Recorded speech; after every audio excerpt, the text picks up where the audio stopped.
What? We're 4 minutes. Good morning, Teresa. We're 4 minutes late. Uh-huh. Good morning. Morning to our YouTube audience. Good morning.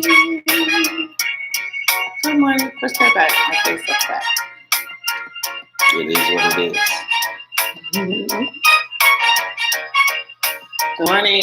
Good morning. Good Morning, Kashonda. That's not her name. Her name is Kay Treat. Morning, Maxwell. Good morning. Morning, Lay. Elena! Are you coming home for Thanksgiving? Girl, it has something to do with food. Elena's going to be here. Elena take the train, bus, fly. I'm talking about her. She'll Uber herself here. Oh, man. Lele, are you coming home for Thanksgiving? You know she's coming home. Because I gotta get. I didn't get to see you before you. She's like, for the semester. I gotta get away from this college food. You know she's coming home. Oh man! All right. Good morning, everybody. Good morning. I'm Terrence Moore. Risa, is she coming home? I think she's Brenda. Good morning. Tell people who you are.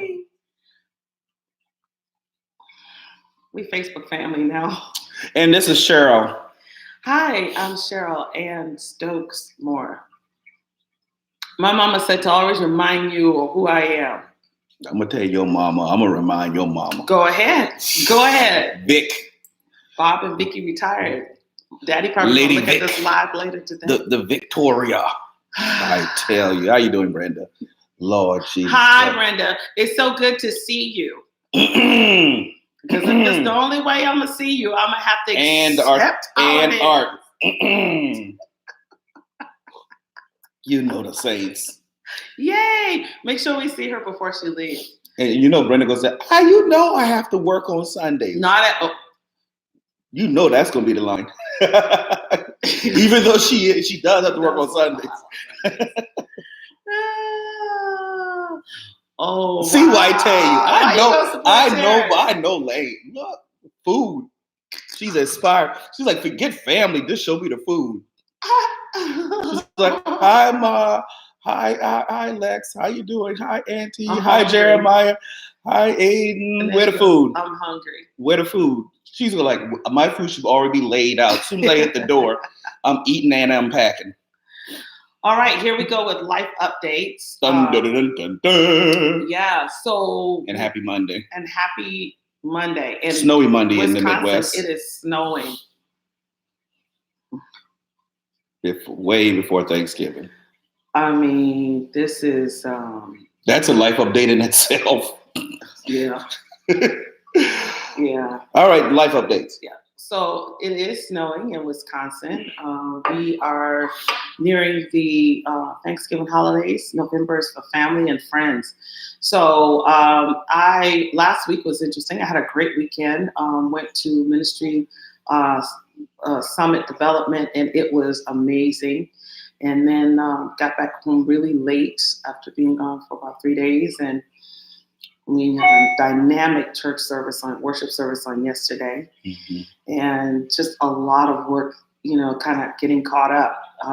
Last evening was just a really busy evening for us. And I had a really, really late into the morning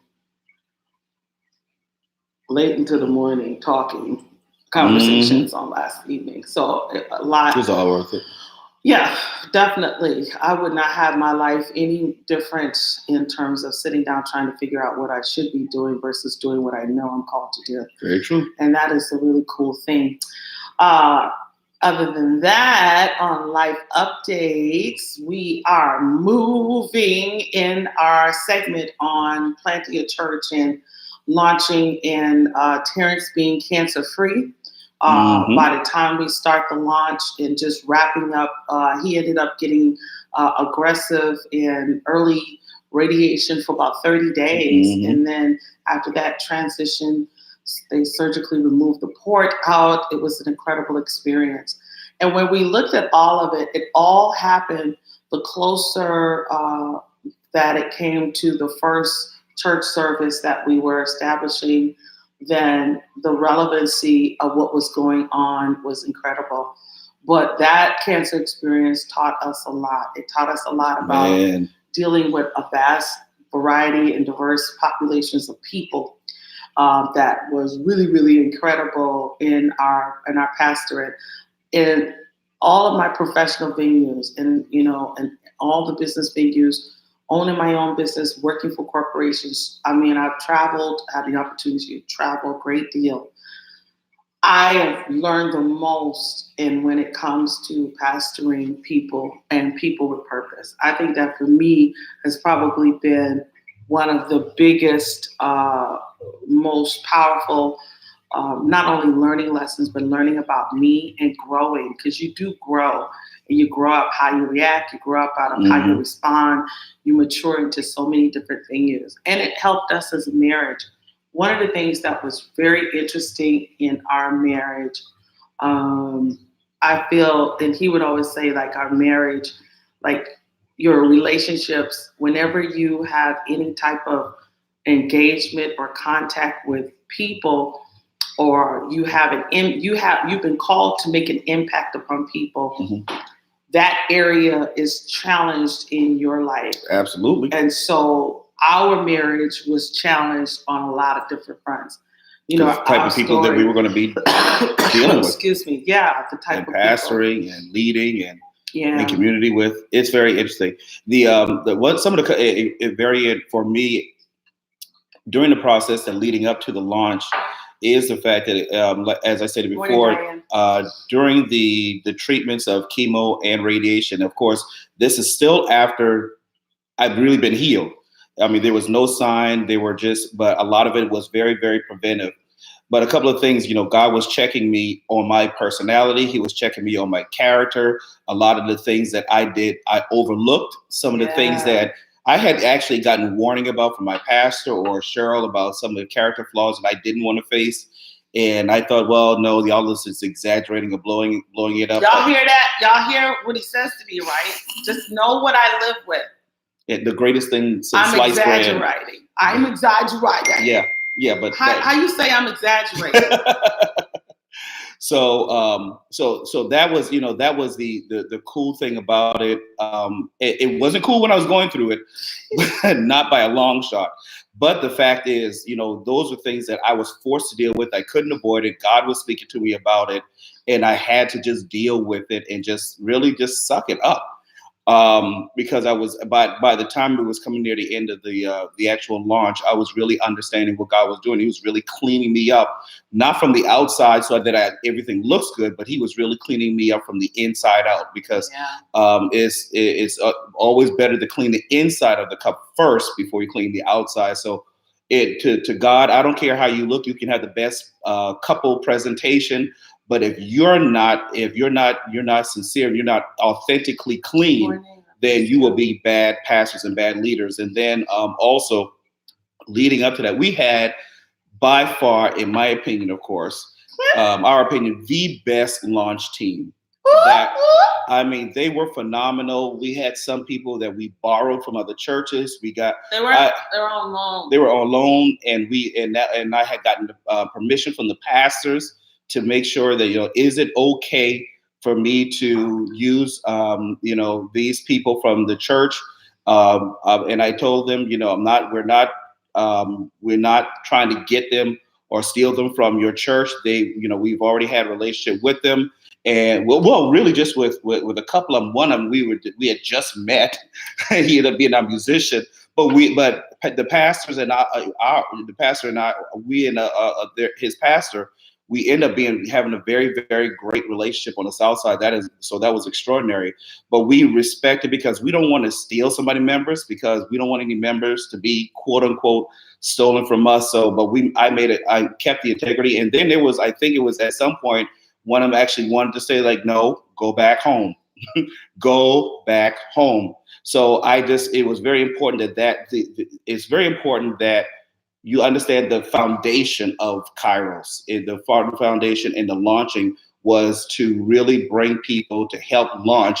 And then after several services, then they all went back to their respective churches. And one of the people actually stayed to be our musician, but he also went back. He was in time. He stayed long enough for our service because his service and our service were different.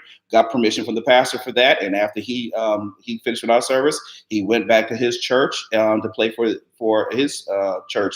So those were some great beginnings, and a lot of life lessons learned from launching Kairos. I would agree. I think part of our journey with why the church was important. TJ, my baby. What's up, Bird? It's time for him to come home. Hi, Bird. I think and part Imelda Carroll. Why our story relates to church is because in our life, in our marriage, we've always been like kind of like on the opposite ends of the spectrum. Like you can easily do a compare contrast. And it depends on the season, more contrast than compare. Crossover, but it's rarely ever identical. Rarely identical. Rarely we operate in the same season. And for so long, we literally struggled with not being like the same page. I don't think it's not the same page. We were always on the same page. We were not on the same page, but we're in the same book. Right. Exactly. And it was complimentary. Don't you steal that. What? Oh, girl. I'll cite it. I'll cite you. And I think in that our pastor had helped us to before we got there, I think the key of this story is the fact that we had to stop trying to become each other. Right. I couldn't be what he wanted me to be. I couldn't be, and he couldn't be who I wanted to be. Right. We had to accept. Sometimes you just have to accept. You can't go around cloning everybody to your preferences in your life. They're there in their person for a reason. They're there in your life and in their person for your purpose.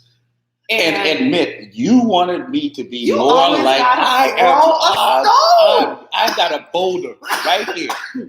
Because this one here, you see how the Lord started that call? Trying to tell you that's from preventing you from trying to interrupt the truth. I'm the one connecting it. You were stuck on Kairos.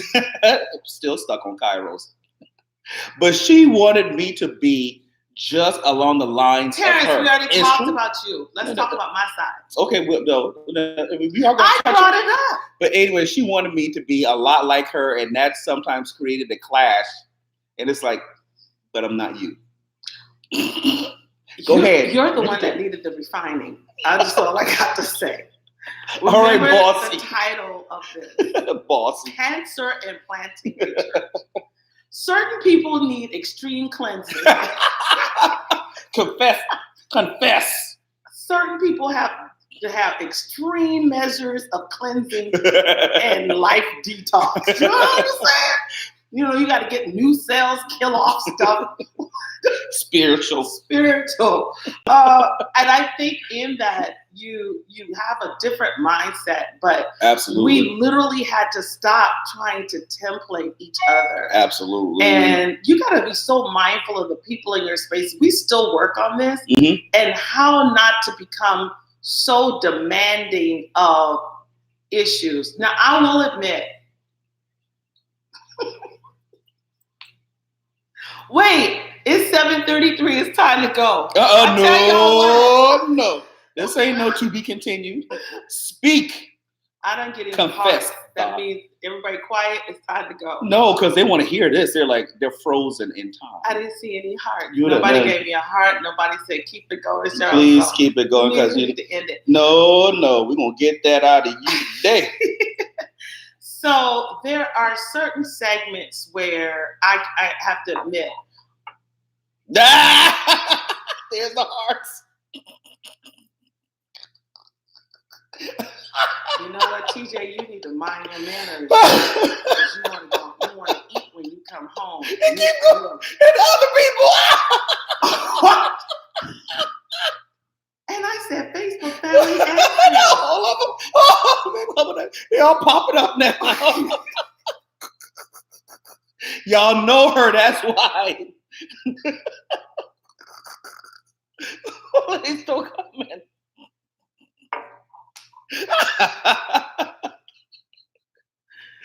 Go Go ahead. I'm glad we're recording this. Y'all know I'm gonna go back and look at these hearts, right? So I will admit, and then don't love you. I love you enough just to feed you.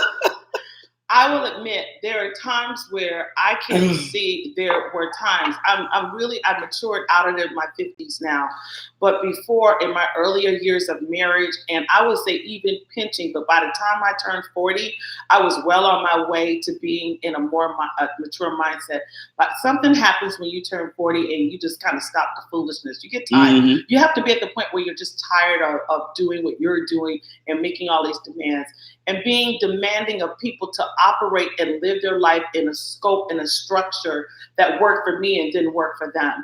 And it caused a lot of conflict and also stifled, I think, a lot of creativity. And what it did, it hindered the balance that I needed in my immediate life and my immediate circle.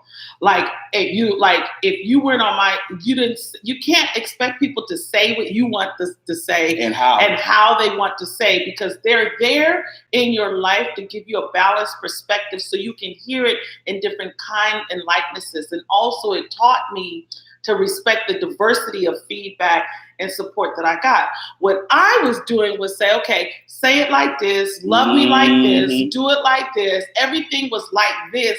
That based on her. On what I like is not always what God loves. And that's where I made this huge error, this huge migration to kind of making my own internal mess of who I was. And in that, by the time the cancer hit, it was not just hit, it just was not, it was detoxing and cleansing, but it was also detoxing and cleansing how we were living. It detoxed and cleansed our marriage. A lot of difficulties and storms in our relationships, really, it didn't come to ruin the relationships or the friendships. It really comes to cleanse them. Absolutely. It comes because we have to detox. We have to learn to shed off old things for old seasons in all areas of our life. We are really quick to throw in the towel, and that used to be my MO. Oh my God. That's a story for another day. I mean, she was like, I'm done. And it's like, and look, I'm having a flashback of the time before we got married. Where that she was rated. That's why I'm so patient like, when people get there in my space. I understand why I have to serve that in my space, because I would be the first to pack a bag. So quick to react. And then it's not even 24 hours later, I come out of this fluid fog of foolery. And I'm standing now here, I have here to we go deal again. with what I've done. And so you get the right people. Mm-hmm. and you know, and her dad would always say, Terrence, you have so much patience. Don't you bring my daddy in. I mean, but it's true. All right, it's time to go. He said, Terrence, you have so much patience. I love you, I miss you. So much patience. It's time to go. But that ended up being a huge compliment, not only in our marriage, but also in the church. It is, because I learned what that meant. I learned what if you are a person that, you know, I can't tell my secrets how I know. But there might be helping somebody. You think? Y'all think, give me a heart before I go. Y'all think I should tell what is, because you can think that because you pop up and you react, you really can think that there's nothing good about that. But I don't know. Nobody wants to know. Let's go. Oh, there we go. Oh, here we go. Here, see, there you go. Look at it. That's right, Elder Brown. That's right. That's right. People. You know what it is? Everything in our life, and I learned why I was a person who required order and governance and structure. One, that's an area of my gifting, but it had to be appropriate, and everything has to be in its place, right? Absolutely. But when you are a person that things can rattle you and you can pop it off, when I feel, you know what? Can I ask this question first? Mm-hmm. I need to see who I'm talking to. First of all, I could tell because it just starts boiling like in my stomach area, right? You just kind of it starts in my, it starts, when I hear you, I'm already ready. I've already, before it finished, I'm there. Oh my gosh. Y'all get like that?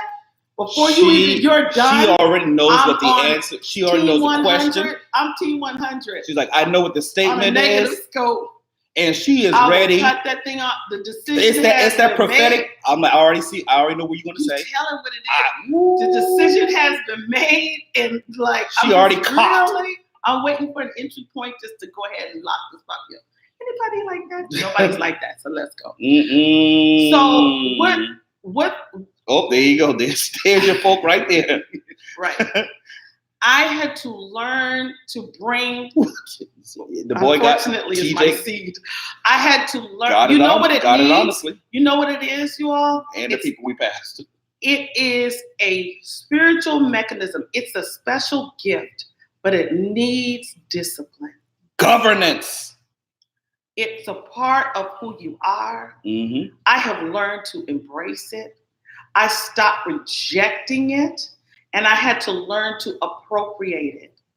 I feel that part of me coming up, and I had to learn, okay, listen, and I had to self-talk off the ledge of loose lips. Because that was my big thing. Quick loose lips. I would say it, and you have to realize that that's a special sphere of power and endurance. But it's so awesome because that means that you can feel energy and you can feel people's intent. Right. And maybe something is something you need to correct or they need to correct. Either way, you have to give due diligence to that. It's not I had to learn to embrace it. And the big reaction I learned, Terrence, and I think, came out of, I kept fighting it. And the more I fight it, it exploded. After a while, now I'm exploding. Mm-hmm. Now I'm just exploding. You know what I'm saying? Everybody. No, I mean more you. Even if they had nothing to do with you. Exactly. Like, how did I get pulled? How did I get pulled into this? We do that, right? Look, I'm like, going back to what's familiar that I know will take this because you all over me. Fire all over me. Honestly, you all, we really have to go. We have to finish that. I can't tell you the amount of shame I've dealt with. Right. Terrence knows. Because of that, you're ashamed, but it really just needs discipline. Right. Because the more you suppress it, it becomes worse. And so when it comes out, I mean, it's all over the place. Now it's vomiting on everything. And that vomit is hot. And some things I've created consequences and casualties that are not reversible. And the older I got, I tell you something about my turning 40, something in my life was like 50. 40. There's a level of 40 and there's a level of 50 where I'm just so chill now. I'm more in my 50s. I can help. It's a gift to help others. Right. And the thing, and it needed structure. I just didn't know how to structure my reactions. And That's all. I was part of that structure. Well, I was part of that structure. You anointed. Because the thing is, I didn't want her, and one of the things I was very mindful. I recognize that is a very strong gift in her. So I wasn't trying to suppress it. I wasn't trying to change it. But my whole thing is, Cheryl, you have to let them talk. You have to, because you are already so on your impatient and the edging of it. And because it agitates her spirit. But it's like people have to talk through their process. Right. They have to people have to listen to what they're saying. And I had to learn to be tolerant of people talking. Because she knew this is BS. This is crap. And I'm saying the same thing in my spirit, and I'm like, but let them talk. You know what? And the other side of that is you feel like it's an accusation. You feel like it's rejection. You feel like it's so much. Mm-hmm. And on that end, you just kind of pop off because you had enough. And it's not with just strangers. It's with people that matter. Right. That's the big thing. That's the huge thing. And his journey of our journey in cancer helped. You know what? I'm gonna say it like this. Okay. Our journey with cancer helped cure it. Oh Lord, see that I'm on mom's side. If someone tries to talk, I'm cutting you off, and we're shit. And I sitting get here that so much, and I would cut people off. I would cut you off in conversation. But that is not a healthy. It's not healthy because even though you want to cut them off, the issue is you have to realize that some people need to hear themselves. Right. And when people sometimes hear themselves, there's a correction that goes on, because what comes out of the mouth goes right back into their ear gate. And I can see the change as they're talking. Right. And they're looking at us like, or they're like, yeah. So you can't, and cutting them off does not allow them to heal. It doesn't allow them to go through their process. So you end up shortchanging their process, and then when you see it again, it's like, what do you expect? You have to let people deal, and that's the patient part of me. And while you're saying that, part of you, really TJ, and others. I have to say this to TT and Terrence Jr. and others. Keep nicknames off, Joe. I learned, son, that if something mattered, all lives matter. Absolutely. I know we say Black Lives Matter, but I'm just going to say from all a kingdom lives perspective. Matter. And what I was doing, when I started cutting people off and interrupting them and wouldn't giving them a chance to speak and just taking it to the end, because I had low tolerance, which is another form of impatience. And I'm going to use the big S word, S as in Sam. It also showed I was spiritually insensitive and selfish. You are selfish and you are overbearing when you just cut it off. Mm-hmm. And it was an early execution instead of an exit to an exit. I used it as early execution of what could have been a resolution. Right. And so letting everything play out, letting and listening. And I had to say, when I'm listening, I'm learning. Right. When I'm listening, I'm learning. And it's not easy. It's very hard.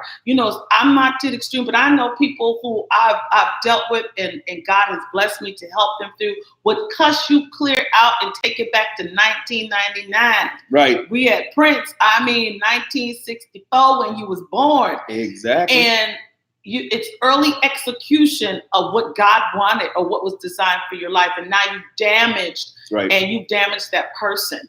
And I had to really, self-talk doesn't work. It's really taking deep breaths. I go into therapy because it was a form of anxiety. I didn't even know that, because I have no tolerance for this, whatever it is. It touched something, it hit something, it edged something. And that needed to come into full resolution to not only come into curing me, but it needed to come and calming and bringing some resolution. I'm an executionist. Execution style. And you can ruin relationships like that. Very powerful relationships. Right. Being execution style in your relationships. We don't realize we do it, but we do. Exactly. Something phenomenal happened to me when I turned 40 that kept on morphing, and I really needed to be there to be able, because I could have really damaged my husband when he was going through cancer. Because if you deal with any level of selfishness, you'll see, look what you've done to me. Right. Somebody could be dying and you're concerned about you, and that really had to be a strong, point of where I had to be cured. I had my own cure. And if it wasn't detoxing her, it would have been doing damage to other people and other relationships. Right. That's how God was preparing us for pastoring. Yeah, you gotta know how you gotta, I didn't know I was mishandling relationships. And I had to deal with that. I had to take time to deal with me. You just need structure and discipline. That's true. So make sure you share this episode of Monday with the Moors. Yeah. We're excited again. And those who are in the Midwest area, be safe in your travels. Next week, we'll be talking about what happened after we launched the church. Oh boy, it was a great time, but it was also a learning lesson. It was the biggest time for our marriage to manifest. Absolutely. Yeah. God bless you. You're welcome. God bless you all. Take care. Until the next time. Peace. Woo. Yes. We out.